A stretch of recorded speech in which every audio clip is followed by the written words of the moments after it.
Welcome, true believer readers, to another episode of Let's Read Spider-Man. And here is a man who would never toss my clothing into an incinerator, my reuse and recycle friend, Eddie.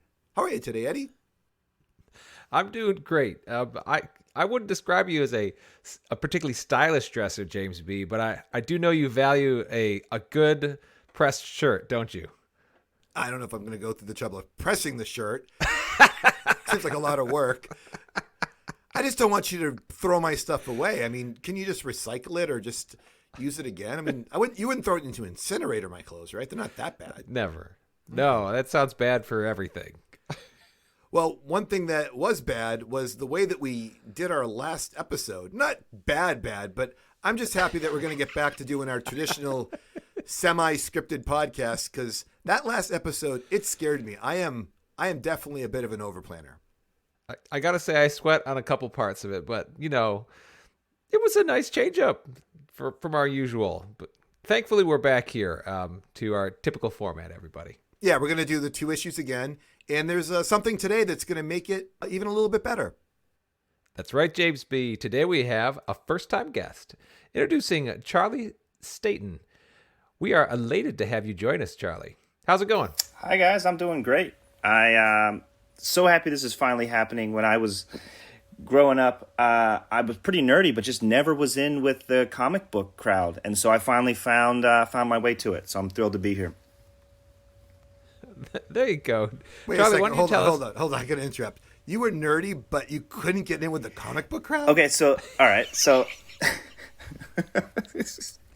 I was nerdy, but like I'm from like a rural town, and there just like weren't that many people that were into comic book. Literally, like tractors was what we were the people I grew up with.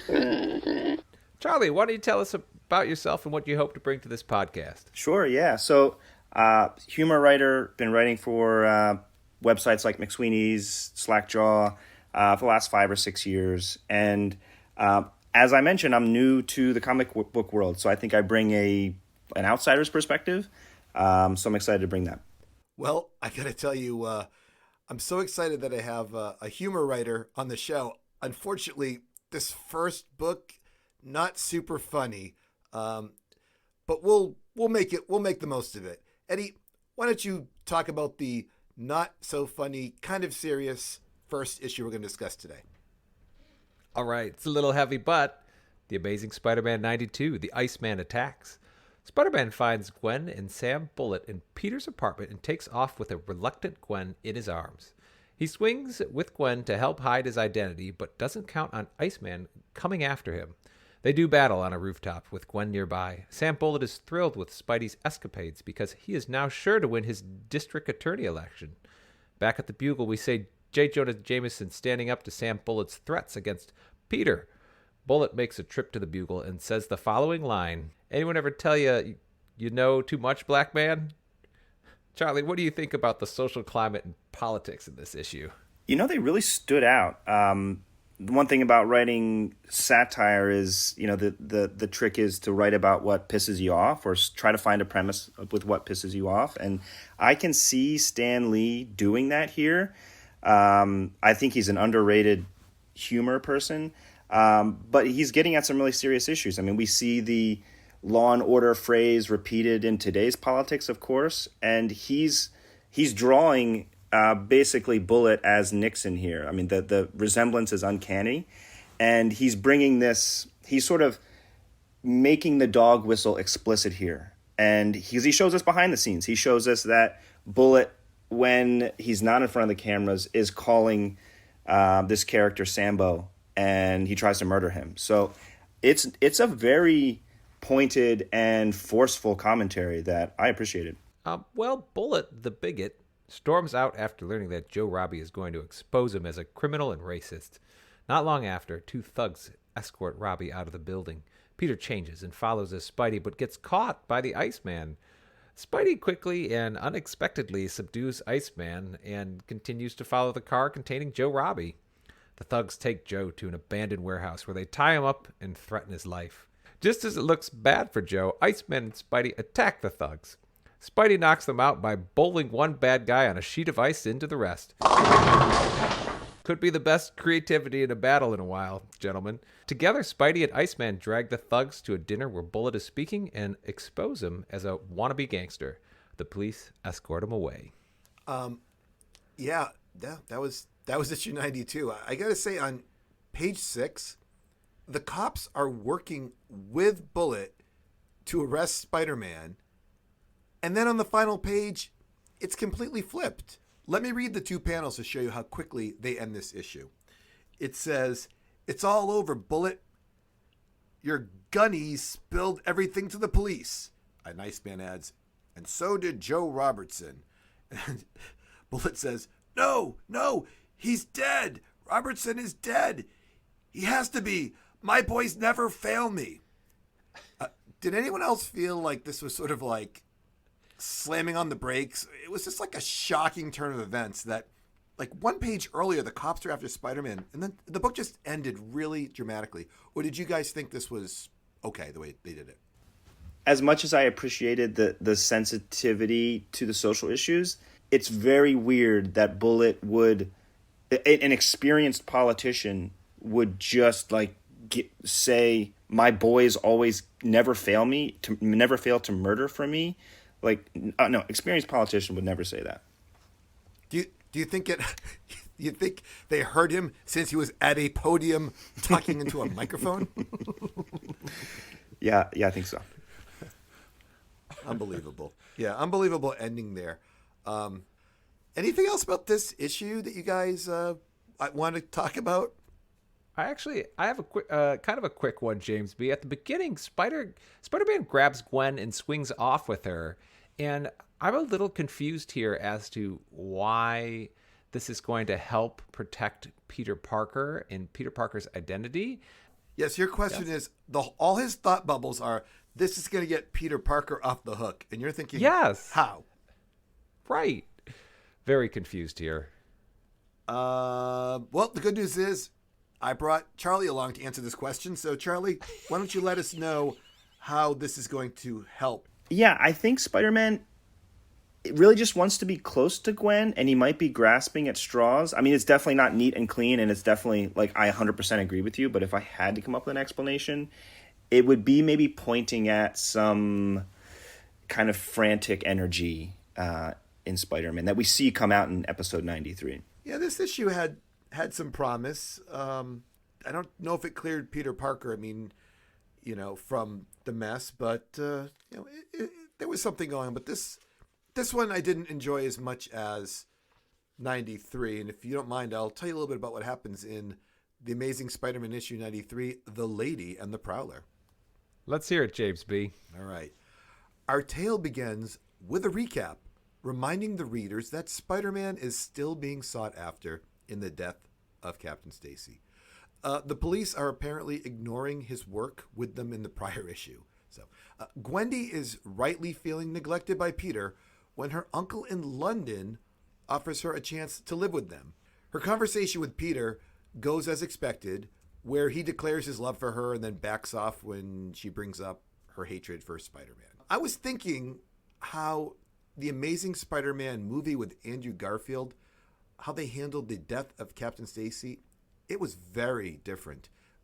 In the movie, Gwen knew his identity, and although he wasn't blamed for the death of Captain Stacy told him to stay away from Gwen, which is such a different take. Eddie, which way do you like better? I mean, I do like the thought that Captain Stacy views Peter as almost a part of his family, more like a son, or certainly a son-in-law. But I think anyone knowing that Peter Parker is Spider-Man is in danger. And I've said it before. I know it's happened in the movies, but with characters like the Kingpin moving around and other criminals, it's a huge vulnerability that he would have to constantly worry about. Charlie, do you think Peter should tell her he's Spider-Man? So as a writer, if I was the writer of a serial comic, I would say absolutely not, because we can hold on to some tension there. And your thought actually just kind of like before you said that, I was thinking, like, as a human, you tell someone if you love them because that's what you do. But yeah, I mean, I had almost forgotten about that deeper layer of sacrifice built into Spider-Man's character. That if he really wants to be ethical and just, he really can't like love anyone and be with anyone in any sort of committed way without risking their lives. But in the end, I would say you can't go through life without loving anyone. You're dead inside, so he should take a risk. All right. Well, James B., why don't you tell us what happens next? Before I do that, Eddie, did you say you liked the book version better? I said I like the movie version better, where Captain Stacy says, "Leave her alone." I want to say I like the book version better. I like the tension as Charlie was discussing of it's just another layer of tension. Like, oh, by the way, she hates Spider-Man and he's trying to protect her. I think I enjoy that more than he loves her, but he can't have her because he made a promise to the dad. So, but it's okay. Hey, I'm going to keep going. So watch me for the changes and try to keep up. Okay. All right. Spider-Man goes to look for a fight to clear his head. Hobie Brown, a.k.a. the Prowler, tells his girl Mindy that he needs to take care of some business. That business is getting to the bottom of this whole Spider-Man Captain Stacy affair. Spider-Man goes to look in on Gwen when the Prowler shows up to confront Spider-Man. And there's, of course, a problem with that because, well, Eddie, can you think of a situation where Spider-Man shouldn't be fighting someone but is fighting them because they're misinformed or mistaken? So many, quote, good guys Spider-Man has fought. I mean, we can always go to the Human Torch, which we know is a good guy. We could say also he's fought the Fantastic Four in the past, too, very aggressively. And then recently, the Black Widow. I remember when he fought Medusa. It was a very confused battle. We're on the same side here. And don't forget Kazar and Quicksilver. Yes, Kazar, and thank you, James B. Kazar and Quicksilver. Well, maybe the cops can help Spidey out, James B. Well, speaking of cops, they fail to successfully close in, and Spider-Man continues to battle the Prowler, who puts up a kind of a good fight, but he loses his grip in a skylight. It looks like an elevator, but they say it's a skylight, and he ends up hitting the ground and goes unconscious. He's alive. Spider-Man drags him out of there, and then strips him down, takes off his costume, and throws it into an incinerator, which just conveniently is there. He carries him to the hospital and finds an empty room and puts him in a bed. And then he makes a couple phone calls, and in comes the doctors, and Mindy shows up to show her love and support for Hobie. And then, Spider-Man just heads off to go see Gwen, who in the morning seemed to be at her place, but now she's on a plane, leaving Peter with agony and sorrow. A lot just happened there at the end between Hobie and Gwen and Mindy. Charlie, you're the guest. What do you think of this ending? I love the fact that we have Spider-Man in the corner watching this tender moment between Hobie and Mindy juxtaposed against Gwen leaving him. When you're reading the comic and you're in the flow of it, the action has just happened, and you might miss that moment of good writing. But I really think they transitioned back into character development really smoothly there. And the ending it's a serial comic, so we're leaving them on a cliffhanger. It's the Ross and Rachel at the airport thing, and it makes sense, and we're going to read in the next episode. But I did like that it wasn't just a gimmick. They had that moment where he was watching Hobie and Mindy. Yeah, I agree that moment is such a good one because Spidey's been grappling with this idea of telling Gwen whether he is Spider-Man / Peter Parker or not. And that really is the turning point for him to go and in explosive lettering, and this time I won't, I'm going to let her know. Unfortunately, of course, she's not there when he arrives back at the apartment or house that she was in. By the way, Charlie, thank you for bringing that up. I appreciate you seeing things. We're all different people, but seeing it from the writer's eye, I I can see it now, but I wasn't thinking that way when I was first reading it. Hobie Brown, the Prowler. Here's a gentleman who had the suit, had some powers, made some bad choices, put the suit away forever, and said, I'm not going to use this again. And then he sees Spider-Man possibly in the death of Captain Stacy, and he decides this is worth putting on the suit again and, getting out there. So he's kind of acting like a real hero there. To me, this is a comic where the Prowler shows up, gets beaten up, and gets thrown in the hospital. But this is Hobie Brown's, I think this is his big hero moment. So I just wanted to point that out. Yeah, I see that. I like that a lot. Well, James B., I think it's time for a sponsor. No? Yeah, of course. Of course. We definitely have to have a sponsor. And Eddie, I have something that's never happened before. This is a very unique situation. Wow. I'd like to thank our sponsor for today's episode. It's the first return of a sponsor. Really? It's the return, in fact, of our first sponsor.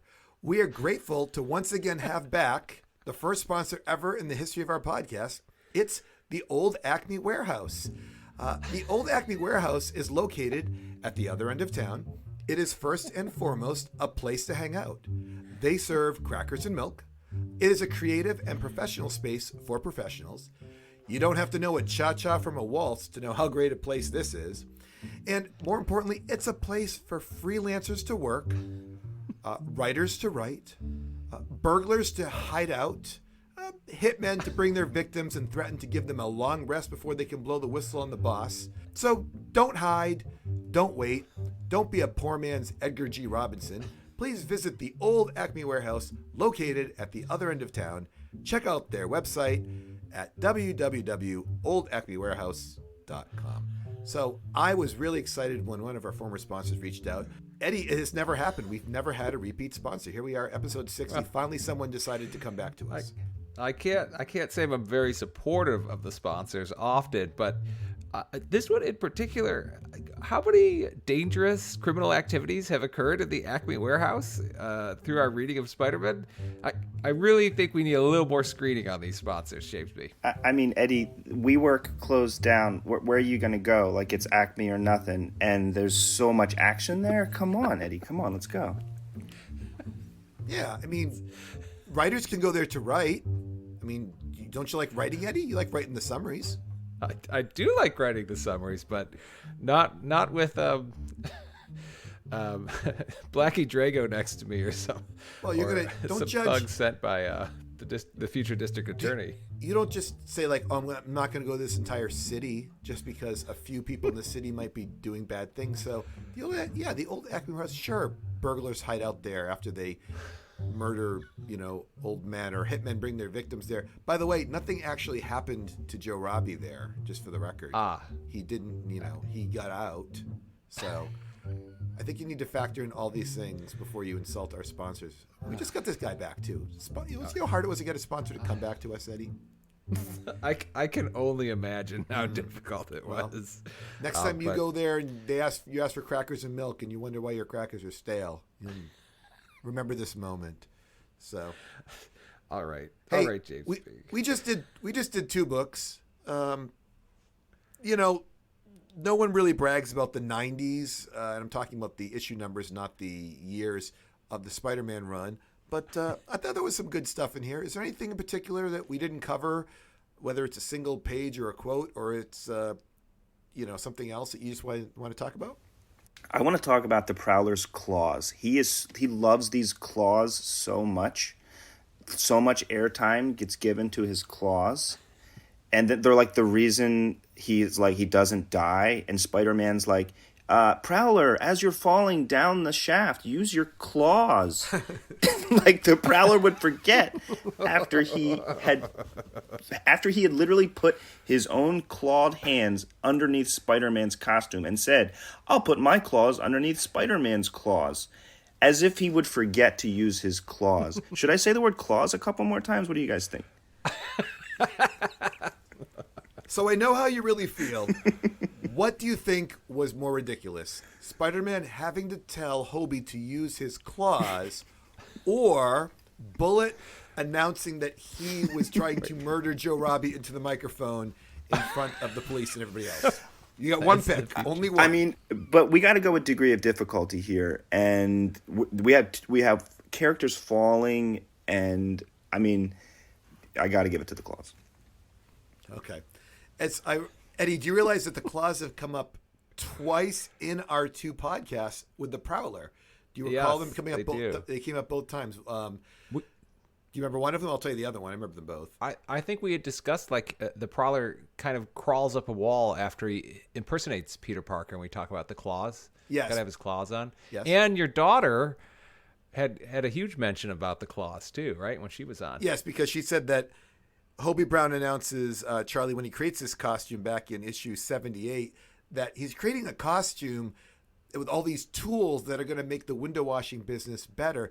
Also, it's the other big racial issue where because Hobie's black, his boss is like, I'm not going to take any advice from like your people. And then J. Jonah Jameson steps up again, and another rare J. Jonah Jameson stepping up and doing the right thing kind of moment. But then Hobie's like, I'm going to use all these contraptions to make myself a costume.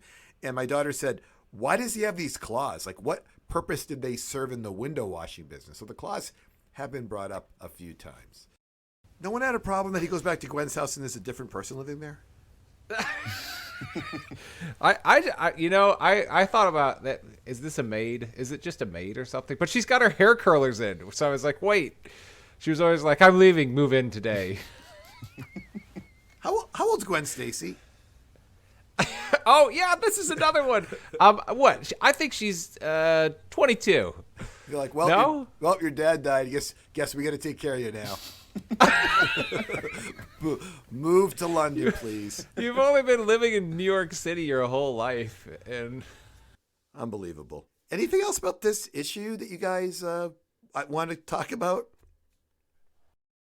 This is remarkable for J. Jonah Jameson. I know he stood up before, but he is like, I'm talking about in issue actually 92 when Bullet goes to muscle him back into line instead of writing bad things about him in the Bugle. He not only defends Peter Parker, which who ever thought that would occur? That's crazy. Yeah. Joe Robbie also.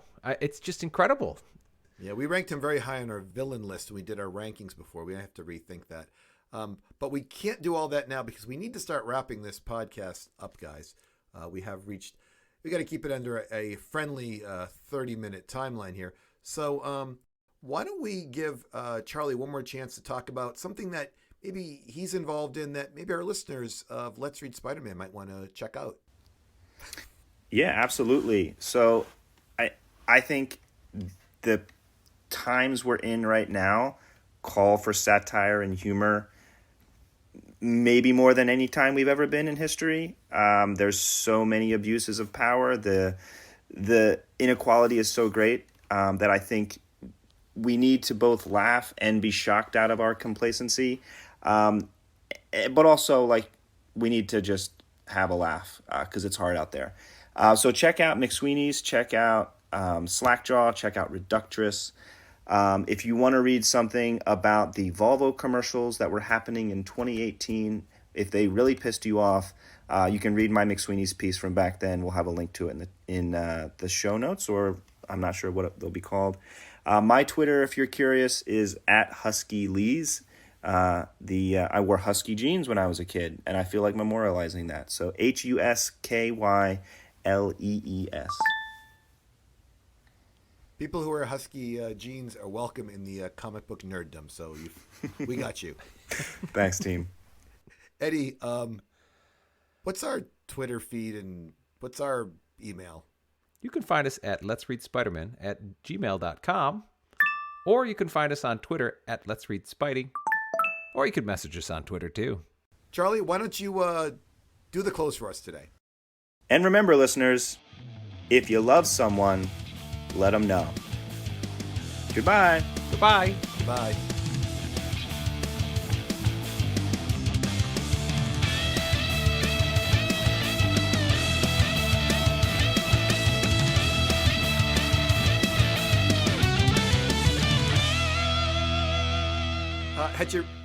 Had you read Spider-Man comics before?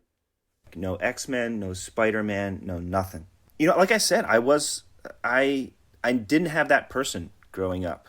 I was a bookish kid, but I didn't have that person who like had stacks of comic books, and that got me into it. I'm gonna start reading now. I think it's a fun thing to do with my daughter. And Yeah. we're gonna have another kid, and it's just this wealth of great stories. Right. I think we really got to talk about this shirt Peter Parker's got on. Oh my God. It's 1970 finally. Give him a break. It's just bright. It's just the brightest shirt I'm having a hard time focusing on Gwen crying because my eyes are being pierced by this yellow, black, and green like neon shirt he's got on. Hideous. I don't know. He's ready to go to the club, but he's like moping around the city.